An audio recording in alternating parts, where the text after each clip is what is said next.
Welcome to PSC practice. അപ്പോൾ ഇന്ന് ഞാൻ പറയാൻ പോകുന്നത്, കുറേ പേര് എന്നോട് ചോദിച്ചിട്ടുണ്ടായിരുന്നു, ചേച്ചി എങ്ങനെയാണ് ഇത്ര മാർക്ക് സ്കോർ ചെയ്യാൻ സാധിച്ചത്, എങ്ങനെ അവിടെ എത്തിപ്പെട്ടു എന്ന് പറയണ്ടായിരുന്നു. ഇവർക്കൊക്കെ പഠിക്കുമ്പോൾ ഒരു ഘട്ടം എത്തുമ്പോൾ ആ മാർക്കിനപ്പുറത്തേക്ക് കിട്ടുന്നില്ല. മാർക്ക് കൂട്ടാൻ ഞാൻ ചെയ്ത രീതികളെക്കുറിച്ചും ഞാൻ തയ്യാറാക്കിയ നോട്ട്സൊക്കെ കാണിച്ചു തരാം കേട്ടോ ഈ വീഡിയോയിൽ. അതിന് മുമ്പൊരു കാര്യം പറയാനുള്ളതെന്ന് വെച്ചാൽ PSCക്ക് നല്ലപോലെ ഹാർഡ് വർക്ക് എടുത്ത് പഠിച്ചേ തീരുള്ളൂ.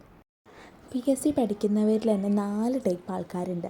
അപ്പോൾ ഒന്നെന്ന് പറഞ്ഞാൽ പഠിച്ചുകൊണ്ടിരിക്കുന്ന, ജോലി ചെയ്തുകൊണ്ടിരിക്കുന്ന സമയത്തൊക്കെ വെറുതെ പോയി PSC എഴുതുന്നവരുണ്ട്. രണ്ടാമതെന്ന് പറഞ്ഞാൽ ജോലിയല്ലേ, കിട്ടിയാൽ കിട്ടി, പോയാൽ പോയി എന്ന് പറഞ്ഞിട്ട് വന്നിട്ട് എഴുതുന്നവരുണ്ട്, ചെറുതായിട്ടൊന്നൊക്കെ നോക്കിയിട്ടുണ്ടാവും. മൂന്നാമതെന്ന് പറഞ്ഞാൽ എനിക്ക് ജോലി ആവശ്യമാണ്, എനിക്ക് ഈ ജോലി കിട്ടിയാൽ കൊള്ളാം, ഞാൻ പഠിക്കും, കിട്ടിയ ഭാഗ്യം എന്ന് പറയുന്നത്. നാലാമതെന്ന് പറഞ്ഞ ആൾക്കാരുണ്ട്, മാക്സിമം എഫേർട്ട് എടുത്ത് പഠിക്കുന്നവർ. അവർക്ക് നിൽക്കക്കണ്ണി ഇല്ലാത്ത അവസ്ഥയായിരിക്കും, അത്രയ്ക്ക് ബുദ്ധിമുട്ടിലായിരിക്കും. ഇതല്ലാതെ മറ്റ് വഴികളൊന്നും ഉണ്ടാവില്ല, ഈ ഒരൊറ്റ വഴിയെ മുന്നിൽ കാണുന്നുണ്ടോ. അപ്പോൾ എന്താണ് ഉണ്ടാവുക, ആദ്യത്തെ 2 ആൾക്കാർക്ക് കിട്ടിക്കൊള്ളണമെന്നൊന്നുമില്ല, മൂന്നാമത്തെ ആൾക്കാർക്ക് വേണമെങ്കിൽ പരിശ്രമിച്ച് നല്ലൊരു റാങ്കിലെത്താം. എന്നാൽ നാലാമത്തെ ആൾക്കാരുണ്ട്, അവർക്ക് പറഞ്ഞാൽ നമ്മൾ പല ഓപ്ഷൻസ് ഉണ്ടെങ്കിലാണ് പലതിലേക്കും പോയി നോക്കുകയുള്ളൂ. നമുക്കൊരൊറ്റ വഴിയെ മുന്നിലുള്ളൂ എങ്കിലും നമ്മൾ എത്രയും പെട്ടെന്ന് ആ വഴി കടക്കാനേ നോക്കുകയുള്ളൂ അല്ലേ. അപ്പോൾ അത്തരം ആൾക്കാർക്കാണ് ഈ PSC കിട്ടാൻ പോകുന്നുള്ളൂ. നമ്മൾ വർക്ക് ചെയ്യുന്നതും നമ്മൾ പരിശ്രമിക്കേണ്ട, ജോലി നേടാൻ കോമ്പീറ്റ് ചെയ്യേണ്ടത് അത്തരം ആൾക്കാരോടാണ്.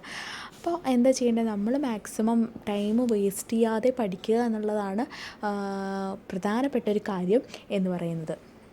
നമ്മൾ വേസ്റ്റ് ചെയ്യുന്ന ഓരോ സമയവും മറ്റൊരാൾ നമ്മുടെ റാങ്ക് നേടാൻ മുന്നോട്ട് ഓടിക്കൊണ്ടേയിരിക്കുകയാണ്, നമ്മുടെ സ്ഥാനം നേടിയെടുക്കാൻ വേണ്ടിയിട്ട്. അപ്പോൾ അത് ഒഴിവാക്കാൻ നമ്മൾ നല്ലപോലെ ഹാർഡ് വർക്ക് ചെയ്യുക. പിന്നീട് ഒരു റിഗ്രറ്റ് തോന്നരുത്, ആ സമയം നമ്മൾ പഠിച്ചില്ലല്ലോ, വേസ്റ്റാക്കി കളഞ്ഞല്ലോ എന്ന് തോന്നരുത്.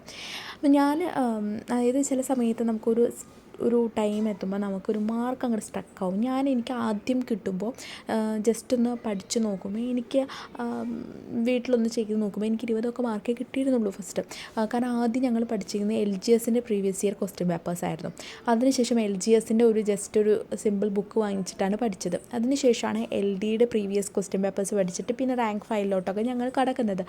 അപ്പോൾ അങ്ങനെയാണ് ഞങ്ങൾ പഠിച്ചു തുടങ്ങുന്നത്. അപ്പോൾ നമുക്ക് ആ സമയത്ത് നമുക്കിങ്ങനെ മാർക്ക് ഇങ്ങനെ കൂടി വന്നിട്ട് ഒരു 60 മാർക്ക് വരുമ്പോൾ ജസ്റ്റ് ഒന്ന് പോസ് ചെയ്ത പോലെ നിൽക്കുക. അതായത് എല്ലാ ക്വസ്റ്റ്യൻ പേപ്പർ ചെയ്താലും നമുക്കൊരു 60-65 മാർക്കിന് അതിന് മുകളിലേക്ക് കയറാനേ പറ്റുന്നില്ല, എത്ര പഠിച്ചാലും കയറുന്നില്ല. അപ്പോൾ അതെങ്ങനെയാണ് ഓവർകം ചെയ്തു വെച്ചാൽ ഞാൻ ചെയ്ത ചില രീതികളാണ് പറയുന്നത്. ഇപ്പോൾ ഒരു സബ്ജക്റ്റ് എടുക്കാം, മലയാളത്തിൽ പദശുദ്ധി എന്ന് പറഞ്ഞാൽ നമുക്ക് ഈസി ആയിട്ടുള്ള ഒരു ഭാഗമാണ്. പക്ഷെ അതിൽ തെറ്റ് വരാറുണ്ട്. ചില ക്വസ്റ്റ്യൻ പേപ്പറിൽ ഈസി ആവാറുണ്ട്, ചില ക്വസ്റ്റ്യൻ പേപ്പർ നമുക്ക് തെറ്റി പോകുന്നുണ്ട് എനിക്ക്. അപ്പോൾ ഞാൻ എന്ത് ചെയ്യുന്നു വെച്ചാൽ, റാങ്ക് ഫയലിനൊക്കെ സെലക്റ്റഡ് ആയിട്ടുള്ള കുറച്ച് വാക്കുകൾ എടുത്തിട്ട് ഒരു ഡയറിയിൽ എഴുതി വെച്ചതിന് ശേഷം അതൊന്ന് വോയിസ് റെക്കോർഡ് ചെയ്തിട്ട് വെച്ചു. എന്നിട്ട് അന്ന് തന്നെ എഴുതരുത്, ഒരാഴ്ചയൊക്കെ കഴിഞ്ഞിട്ട് നമ്മൾ ആ വോയിസ് റെക്കോർഡ് കേട്ടതിന് ശേഷം നമ്മൾ റഫ് പേപ്പറിൽ എഴുതിയെടുത്താൽ നമ്മൾ എത്രത്തോളം തെറ്റുകൾ എഴുതുന്നുണ്ടെന്ന് നമുക്ക് മനസ്സിലാവും. കാരണം നമ്മൾ എഴുതുന്നത് ഓപ്ഷനായിട്ട് വന്നു വെച്ചാൽ നമ്മൾ അതേ ടിക്ക് ചെയ്യുള്ളൂ, കറക്റ്റായത് സ്കിപ്പ് ചെയ്ത് പോകും. അപ്പോൾ പദശുദ്ധിയൊക്കെ അങ്ങനെയാണ് പഠിക്കാൻ ഏറ്റവും നല്ലതെന്ന് എനിക്ക് തോന്നുന്നു. കാരണം നമ്മൾ അറിയാതെ കുറേ തെറ്റുപറ്റി പോകാൻ ചാൻസ് കൂടുതലാണ്. പിന്നെ റാങ്ക് ഫയലിലുള്ള അതേപോലെ ഇംഗ്ലീഷിലാണെങ്കിലും ടോപ്പിക്ക് മലയാളത്തിലാണെങ്കിലും നമുക്ക് കുറേ കാണാപ്പാഠം പഠിക്കേണ്ട സാധനങ്ങളുണ്ട്. ഇപ്പോൾ 1 വേർഡ് സബ്സ്റ്റിറ്റ്യൂഷൻ അല്ലെങ്കിൽ പര്യായം, പിന്നെ അങ്ങനെ ഒരുപാട് സംഭവങ്ങളുണ്ടല്ലേ, പഴഞ്ചൊല്ലുകൾ, അതൊക്കെ ഉണ്ട്. ഞാനൊക്കെ ആദ്യം റാങ്ക് ഫയൽ മാത്രം പഠിച്ചിട്ട് ഇരിക്കും.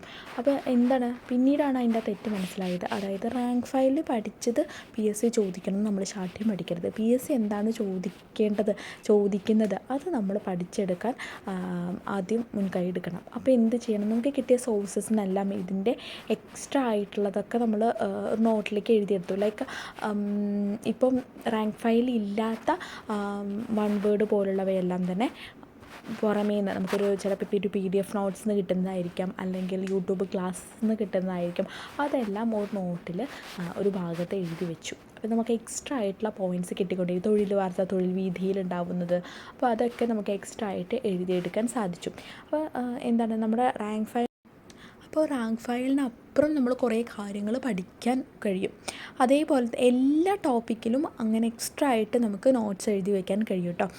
ഇപ്പോൾ റാങ്ക് ഫയലിലുള്ളതൊക്കെ മാത്രം പഠിച്ചിരിക്കാൻ പഠിച്ചിരിക്കരുത്, അല്ലെങ്കിൽ യൂട്യൂബ് ക്ലാസ്സിൽ മാത്രമുള്ളത് പഠിച്ചിരിക്കരുത്. നമ്മൾ എക്സ്ട്രാ ആയിട്ട് നമ്മുടെ നോളേജ് കൂട്ടിക്കൊണ്ടേ വരണം. അതൊക്കെ ഒരു നോട്ടിൽ എഴുതി വയ്ക്കുന്നത് നല്ലതാണ്. ഇതുപോലെ തന്നെ നമ്മളൊരു വൺ വേർഡ് സബ്സ്റ്റിറ്റ്യൂഷൻ ഒരു സൈഡ് നമ്മൾ മറച്ച് വെച്ചിട്ട് പഠിക്കുമല്ലേ, അതേപോലെ തന്നെ ഇപ്പുറം മറച്ച് വെച്ചിട്ട് നമുക്കത് എന്താണെന്ന് പറയാൻ അറിയണം. അതും കൂടി നമുക്ക് നല്ലതാണ്. നമുക്ക് എക്സാം സമയത്ത് അത് യൂസ്ഫുള്ളായിരിക്കും. ഇതിലിപ്പോൾ മലയാളത്തിൻ്റെ നോട്ട്സേ ഞാൻ കാണിക്കുന്നുള്ളൂ. ഇംഗ്ലീഷിൽ നമ്മൾ എന്താണ് ചെയ്യേണ്ടതെന്ന് ഇതിൽ ഞാൻ ഇട്ടിട്ടുണ്ട് കേട്ടോ.